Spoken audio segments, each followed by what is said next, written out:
Uma Thomas MLA പ്രതികരിക്കാൻ.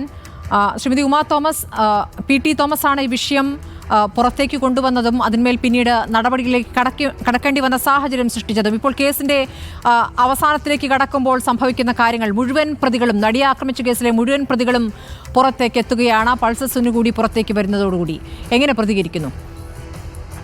വളരെ ദുഃഖം തോന്നുന്നുണ്ട്. എന്താന്ന് വെച്ചാൽ ഈ കേസ് പുറത്തേക്ക് വന്നത് തന്നെ ഒരുപക്ഷെ PT തോമസ് അന്ന് ഇടപെട്ടില്ലായിരുന്നെങ്കിൽ രാവ് വെളുക്കുമ്പോഴേക്കും ആ കേസ് തേഞ്ഞു മാഞ്ഞ് അവിടെ തന്നെ പോയിരുന്നേനെ. പക്ഷെ ഒരു ജനപ്രതിനിധി എന്ന നിലയ്ക്ക് ഇദ്ദേഹം ഇടപെട്ടിട്ട് ആ കുട്ടിക്ക് ഏറ്റവും ശക്തിയും ധൈര്യവും കൊടുത്ത് ഇനി ഒരാൾക്ക് ഇത് സംഭവിക്കാൻ പാടില്ല എന്നുള്ള ധൈര്യവും കൊടുത്ത് IG നേരിട്ട് വിവരം അറിയിക്കുകയൊക്കെ ചെയ്തതുകൊണ്ടാണ് ഈ കേസ് തന്നെ പുറത്തേക്ക് വന്നത്.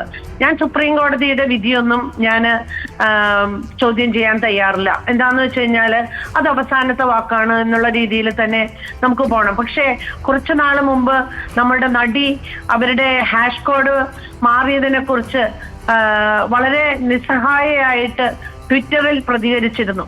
അത് ശരിക്കും വഴിവിട്ടു പോകുന്നു, അല്ലെങ്കിൽ അവർക്ക് നീതി കിട്ടില്ല എന്നുള്ളതിന്റെ സൂചന തന്നെയായിരുന്നു അവരന്ന് പ്രകടിപ്പിച്ചിരുന്നത് എന്നാണ് എനിക്ക് മനസ്സിലായത്.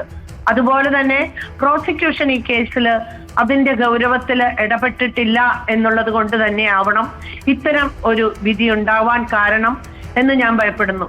അതുപോലെ തന്നെ ഇനി എന്റെ ഭയം നമ്മളുടെ നടിയെ കുറിച്ചാണ്.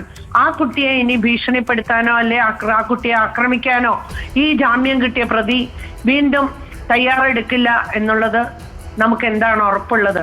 അതിനെക്കുറിച്ചാണ് എനിക്ക് ഭയാശങ്ക. പിന്നെ തീർച്ചയായിട്ടും ആ കുട്ടിക്ക് പോലീസ് സംരക്ഷണം കൊടുക്കേണ്ടതുണ്ട് എന്നുള്ളതാണ് എൻ്റെ അഭിപ്രായം.